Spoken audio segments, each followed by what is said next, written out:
자, 우리 3학년 친구들 드디어 시험 범위 마지막 7번 영상입니다. 이번 파트 같은 경우에는 우리가 지금까지 삼국이 성장을 해가지고 어떻게 발전을 해나갔고, 그 다음에 백제, 고구려, 신라가 각각 어떻게 전성기를 맞이했는지에 대한 내용 배웠었죠. 지금부터는 이제 이 삼국이 드디어 통일이 되어가는 과정을 볼 겁니다. 그래서 여기가 우리 이번 중간고사 시험 범위 마지막이라고 생각하시면 되고, 지금 대략 쌤이 지금 영상을 목요일날 4월 16일 목요일에 찍고 있거든요. 지금 목요일 기준으로 했을 때 시험이 대략 2주 정도 남았기 때문에 2주 동안 열심히 이제 지금 역사를 슬슬 해야 될 때입니다. 그러니까 역사 공부 열심히 해주시면 되겠습니다. 물론 이 영상을 시험 직전에 듣는 분도 계시겠죠. 아직 늦지 않았다고 생각하시고 열심히 하시길 바랍니다. 자, 이 부분은 쌤이 이제 나중에 다시 한 번 더 확인을 할 겁니다. 저 부분은. 일단 우리가 어디부터 볼 거냐면 6세기 후반에 동아시아 상황을 먼저 봐야 돼요. 자, 6세기 중반 지금 삼국의 상황은 어땠냐 했을 때 지금 신라 같은 경우에는 백제의 상황 대신 때리고 진흥왕이 한강유역 차지했다 배웠었죠. 한강유역을 차지하면서 신라가 전성기를 맞이하고 삼국 중에서 주도권을 잡게 됩니다. 그런데 이때 백제 입장에서 신라한테 배신 맞았으니까 어떻게든 신라를 복수하려는 의식이 있었을 거 아니에요? 그렇기 때문에 고구려랑 사이좋게 손을 잡고 편을 먹습니다. 그렇게 되니까 신라도 야 이거 쌍방으로 들어오니까 내가 좀 이거 버티기 힘든데 라는 생각을 하게 되죠. 그러면서 당시 중국에도 변화가 찾아오게 됩니다. 당시 중국에는 수라고 하는 나라가 대륙을 통일하게 돼요. 여태까지 대략 한 3, 400년 가까운 기간 동안 중국이 계속해서 쪼개져 있었거든요. 사실 고구려가 북쪽으로 막 중국 쪽으로 쳐들어갈 수 있었던 이유도 중국이 쪼개져 있었기 때문에 고구려 쪽에 엄청나게 신경을 쓸 수 없었기 때문이에요. 그런데 중국에 하나의 나라가 딱 통일된 나라가 등장하게 되니까 이거 이제 점점 고구려 입장에서도 이제 중국한테 함부로 하기 좀 어렵겠는데 라는 생각을 하게 됩니다. 자, 이때 신라 입장에서는 또 저 수나라를 잘 이용해 봐야겠다는 생각을 했게 됐겠죠. 자, 이때 수나라가 통일하게 되면서 정세가 크게 바뀝니다. 금방 설명드렸듯이. 고구려는 야, 이 중국의 통일왕조 쉽지 않겠다라고 하면서 북쪽에 있었던 돌궐이라고 하는 얘네들은 유목민족이라고 보시면 돼요. 유목민족인 돌궐, 그리고 남쪽으로는 백제, 그리고 외, 일본까지도 연결을 꾀해서 어떻게 보면 남북으로 쭉 이어지는 연결을 꿈꿨던 게 고구려, 그리고 백제였다라고 보시면 되고요. 반면에 신라는 이렇게 되면 사방으로 완전히 샌드위치 당할 위기인 거예요. 그래서 안 되겠다. 우리는 중국에 있는 통일왕조인 수와 연결을 해가지고 같이 이제 고구려나 백제에 대항을 해야겠다라고 도움을 요청하게 됩니다. 그래서 한때 막 이제 뭐 신라가 어떻게든 중국이랑 연결하려고 많은 노력을 하게 돼요.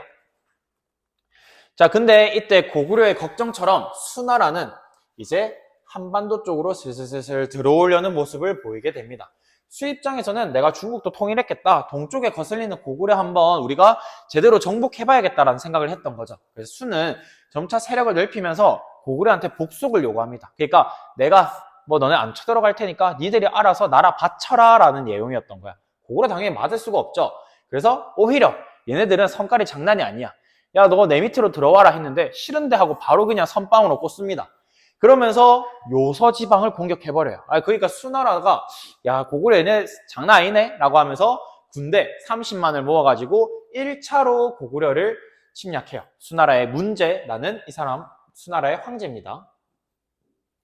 침략했는데 홍수 터지고 갑자기 비가 너무 많이 오고 전염병이 돌게 되면서 얘네가 아무것도 하지 못하고 별다른 성과 없이 1차 침략은 돌아가게 됩니다.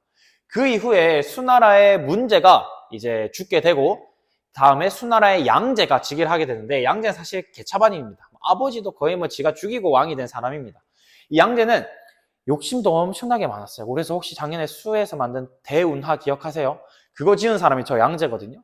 대운하도 짓는데 고구려를 어떻게든 내가 정복하고 싶은 거야. 그래서 군대를 몇 명을 동원을 하냐면 113만 명을 동원합니다. 이 숫자가 장난이 아니에요. 113만 명이 단순히 그냥 군대 숫자가 이 정도인 거지 여기다가 113만의 군대만 가진 않거든요. 얘네를 보조하는 인력도 같이 간단 말이에요. 걔네까지 다 치면 진짜 숫자가 거의 엄청나지 않을까 싶어요. 이렇게 엄청난 군사를 이끌고 고구려를 어떻게든 이번 기회에 정복하겠다고 침략을 했는데 고구려가 엄청나게 저항을 하게 되면서 요동성을 넘어가지 못합니다. 요동성이라고 하면 당시 이제 지도에 한 뭐 여러 개 고구려가 있었다고 쳤을 때 이쪽에 요동성이 있거든요. 그래서 고구려의 수도는 당시 평양이었기 때문에 평양으로 오려면 여기를 무조건 거쳐가야 했어. 그래서 아직까지 요동성을 넘어가도 갈 길이 많은데 여기서 이미 못 넘어가고 있는 거야. 그러니까 지금 상황이 심각한 거죠. 그래서 수나라가 안 되겠다. 여기로 안 되니까 여기가 더 빠르지 않아? 열로 해가지고 대동강 따라서 평양으로 들어가자. 그래서 30만에 별동대 투입해가지고 알아서 가보자 했는데 이것이 바로 당시 고구려의 왕자였던 고건무, 이후에 고구려의 영유왕이 됩니다. 이 고건무에게 막히게 되면서 결국 이거 실패하고요. 이거 들어왔다가 얘네들 이제 안 되겠으니까 바로 이제 평양성으로 돌아서 그냥 가려고 했어요. 요동성 패스하고 돌아갈게 했는데 평양성에서 또 이제 박살이 난 거예요. 안 되겠다. 그냥 우리 이제 살살 돌아가야겠다 하면서 얘네들이 후퇴를 하는데 후퇴하려고 했더니 고구려 군대가 앞에서 깔짝깔짝 되는 거야. 그래서 야 쟤네 뭐야 하면서 고구려 군대 막 공격했더니 애들이 도망가기 시작하는 거야. 그래서 아 됐다. 드디어 이제 고구려 애들이 우리를 겁먹기 시작했구나 라고 하면서 막 그 고구려 군대가 후퇴하는 고구려 군대를 막 쫓아갑니다. 막 쫓아가요. 쫓아가는데 갔더니 강이 하나 있는 거야. 거기에 강을 이제 건너는데 그때쯤 갑자기 당에서 뚝이 터지더니 갑자기 강의 물살이 너무 세지는 거야. 그래서 애들이 막 정신을 못 차리고 있는 틈에 등장했던 게 고구려의 을지문덕 장군이었습니다. 그리고 그 건넜던 강이 바로 살수였어요. 이 살수에서 수나라 군대를 고구려가 크게 무찌르게 되면서 당시 이 전투를 살수대첩이라고 부르고요. 살수대첩에서 당시 이 수나라 군대를 크게 무찌르면서 수가 고구려에서 후퇴를 하게 됩니다. 그 뒤에도 여러 번 수나라가 몇 번 더 쳐들어오는데 모두 다 막아내는 데 성공을 했고요. 끝내 수나라는 이 고구려 침략에 실패한 거, 그리고 대운하로 인해서 백성들이 너무 힘들었던 여러 상황으로 인해 각지에서 반란이 일어나 결국 멸망하고 말았습니다. 그래서 밑에 보시면 살수대첩을 승리로 이끈 을지문덕 적혀 있는데, 보시면 을지문덕은 수나라 군대가 아주 오랫동안 이동하고 굶주리면서 지친 것을 알고 수나라 군대를 이쪽 이제 평양성으로 유인을 했다가 점차 후퇴하는 척을 계속해요. 그러면서 이제 을지문덕이 그 장군 우중문에게 시를 한 편 보냅니다. 그래서 이 사실 그냥 조롱이에요. 조롱. 우리가 보통 조롱할 때 뭐 못하는 애한테 야, 니 예를 들어 축구를 너무 못해. 야, 그러면 걔한테 어떻게 조롱을 보통 해요? 야, 니 축구 진짜 못한다. 이건 하수죠. 축구, 니 진짜 축구 지금 거의 메시급 드리블이라고 막 하면서 놀릴 수도 있죠. 아니면 와, 슈팅 손흥민급 거의 이제 슈팅 차면 완전 이제 개발이어가지고 팍 날아가는 친구한테 와, 손흥민급 슈팅 대박이다. 푸스카스 상 탈 듯. 막 이런 식의 얘기들을 하잖아요. 그런 거랑 비슷한 거라고 보시면 됩니다. 신묘한 계책은 천문에 꿰뚫어 두었고 뭐 오묘한 전술은 땅의 이치를 모조히 알았고 막 니 진짜 대단하다. 그러니까 빨리 꺼져라 라는 것을 아주 이제 대단한 말로 하는데, 우중문도 이걸로 보고 아, 내가 완전히 그냥 얘네한테 놀림 받고 있구나 싶어가지고 철수를 하는 과정에서 당시 살수에서 이제 강을 건너는 수나라 군대를 공격해가지고 수나라 군대를 전멸시켰다라고 보시면 됩니다. 자, 이 수나라가 아까 말했듯이 멸망을 합니다. 그러면서 그 뒤를 이었던 게 당나라인데, 당나라는 일단 세워진 초기에는 고구려랑 친하게 지내려고 해요. 아직까지 자기들도 정리가 안 돼 있으니까.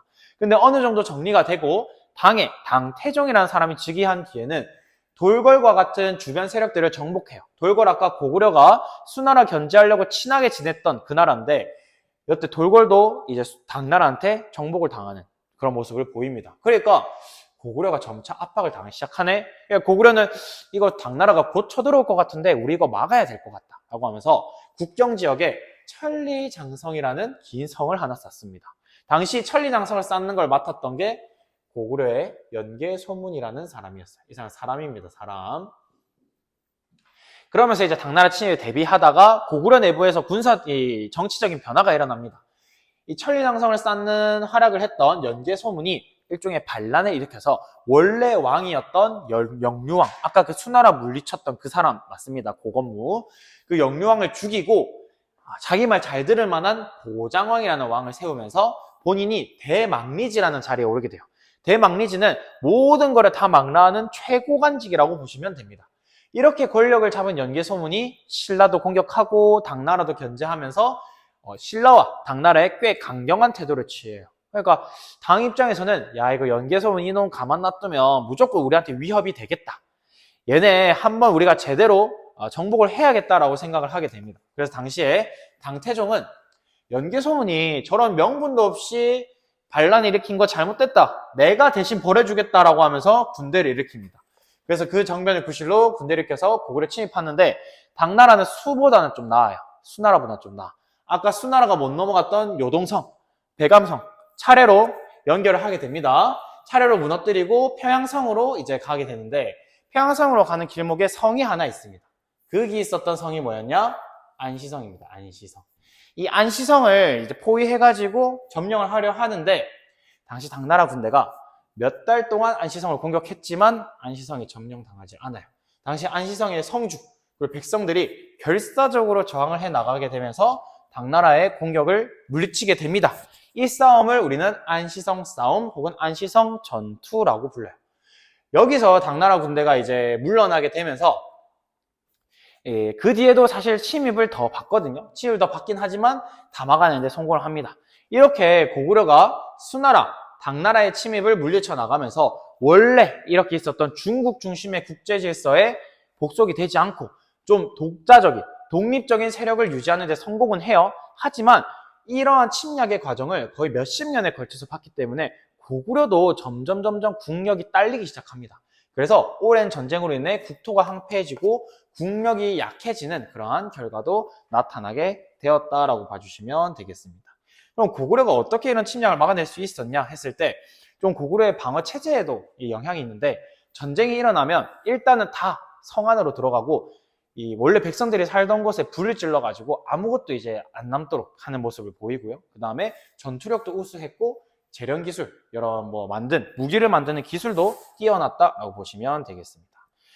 자, 결국에 이제 신라는 계속해서 이제 백제와 대립을 해 나가다가 이 당시 의자왕, 백제 의자왕이 신라를 공격하게 되거든요. 그래서 대야성을 비롯한 40여 개 성을 빼앗고 위기에 처했던 신라가 김춘추라는 사람을 보내서 고구려에 도움을 요청합니다. 아까 우리 단원 시작할 때 있었던 만화에 나온 모습입니다. 근데 고구려의 연개소문이 이걸 거절해요.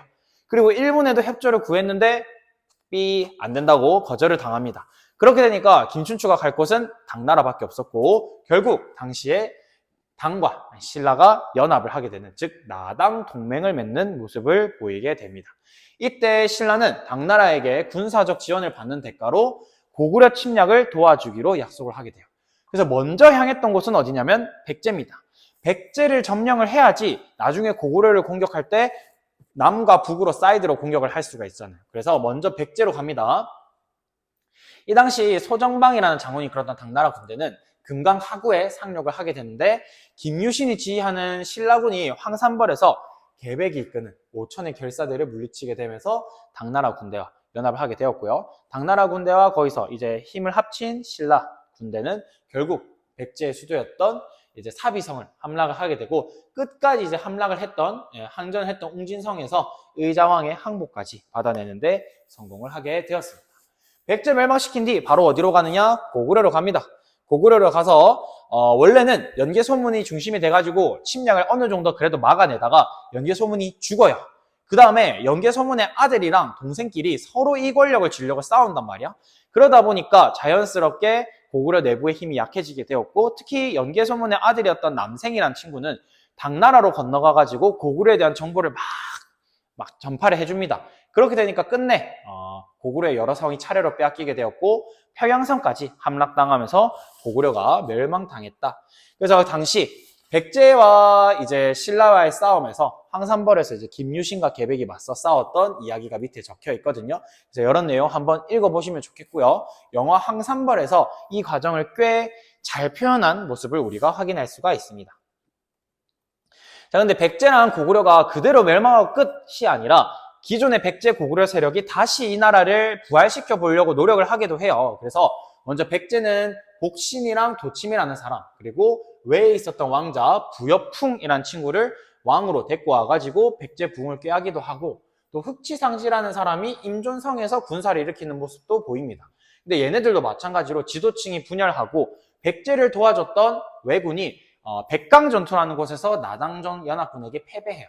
그렇게 되니까 결국 백제 부흥운동은 실패로 막을 내렸다. 고구려도 마찬가지입니다. 고구려 유민이었던 고연무, 그 다음에 건모장, 그리고 보장왕의 친아들은 아니고 쌤이 알기로는 약간 조카? 뭐 혹은 아들로도 알려져 있긴 한데 아무튼 이 안승이라는 친구를 왕으로 받들어가지고 한성, 여한성은 옛날 백제수도 그곳은 아닙니다. 다른 지역에 있는 이 한성에서 부운동을 벌였는데 지도층이 여기도 이제 분열이 돼요. 그래서 막 안승이 건모잠 죽이고 나중에 이제 신라에게 또 항복을 하고 뭐 이런 모습을 보이게 돼요. 그래서 이런 부흥운동 다시 부활하려는 노력은 했지만 끝내 모두 실패로 돌아갔다. 자, 이렇게 백제랑 고구려가 멸망했으면 우리 통일되고 끝일 줄 알았는데 끝이 아니었습니다. 당시 당나라는 백제랑 고구려의 옛날 땅에다가 웅진도독부, 안동도호부라는 곳을 설치해가지고 다스리고자 했어요. 그리고 신라까지도 계림도독부라는 걸 세워가지고 아예 한반도 전체를 지배하려는 모습을 보이는 거예요. 그래서 그 중간에 종이 쳐가지고 조금 계속 마저 이어할게요. 아까 우리 이제 백제가 고구려가 멸망한 뒤에 당나라가 백제랑 고구려의 옛날 땅에다가 웅진도독부, 안동도호부 나누어서 다스렸고 신라 금성, 그러니까 신라의 수도까지도 도독부를 설치를 해서 한반도 전체를 지배하려는 모습을 보이게 되니까 신라가 얘네 안 되겠네 싶어가지고 전쟁에 나서게 됩니다. 그래서 우리 고구려 부흥운동 했던 안승, 얘가 신라에 항복했었죠. 이 안승을 보독국이라고 해서 고구려를 좀 새로 세우는 그런 느낌의 왕으로 임명을 해가지고 고구려 유민들을 좀 포섭하려는 모습을 보이고요. 또 웅진과 사비 지역을 공격해가지고 그 백제의 옛 땅에 있었던 당나라 군대를 몰아냅니다. 그 뒤에 이어서 두 번의 큰 전투를 치르게 되는데 하나가 매소성 전투, 또 다른 하나가 기벌포 전투였어요. 그래서 각각의 전투에서 당나라 군대를 신라가 몰아내는 데 성공을 하면서 결국 신라는 이 당나라 군대를 완전히 몰아낸 이 시점부터를 대동강 이남 지역에 대한 삼국 통일을 이루어냈다라고 우리가 얘기를 하고 있습니다. 백강전투 내용은 밑에 한번 읽어보세요. 그래서 이제 이 삼국 통일의 의의가 어떨까라고 했을 때 신라는 일단 이 삼국 통일의 과정에서 문제가 있죠. 당나라를 끌어들인 겁니다. 그러니까 우리 민족이 아닌 외부의 외세를 끌어들임으로써 삼국 통일을 해냈고 플러스로 당시 원래 고구려의 영토였던 요동 지역 그리고 만주 지역을 다 잃어버리고 끝내는 대동강 이남 지역만 차지하게 된 거예요. 왜냐하면 애초에 당나라랑 신라가 처음에 연합을 하기로 했을 때 약속을 대동강 북쪽은 당나라가 남쪽은 신라가 먹기로 했었거든요. 그러니까 자연스럽게 신라는 대동강 남쪽까지만 영토를 확대하게 된 거예요. 그렇지만 여러한 단점들, 여러한 한계들이 있지만 그럼에도 당나라가 한반도를 지배하려 했을 때 신라는 고구려, 백제 유민과 모두 힘을 합쳐서 즉 민족이 모두 힘을 합쳐서 당나라의 침략을 물리쳤고요. 또한 신라의 삼국통일이라고 하는 것은 우리 민족 최초로 분열되어 있던 것을 통일한 거다라고 할 수가 있고 이러한 삼국통일은 삼국의 문화가 융합을 해서 새로운 우리만의 우리 민족의 문화가 등장하게 하는 그 토대와 계기가 되렸다라고 이해해 주시면 되겠습니다. 그래서 밑에 보시면 뭐 가상 토론회 장면 같은 거 나와 있는데 결국에 이 삼국통일의 과정에서 신라가 당나라를 끌어들였다라는 한계가 분명히 있지만 그럼에도 의의가 있다는 것을 여러분들이 알아주시면 될 것 같습니다. 이 정도만 하고 마무리하는 걸로 할게요. 시험 공부 화이팅 하세요.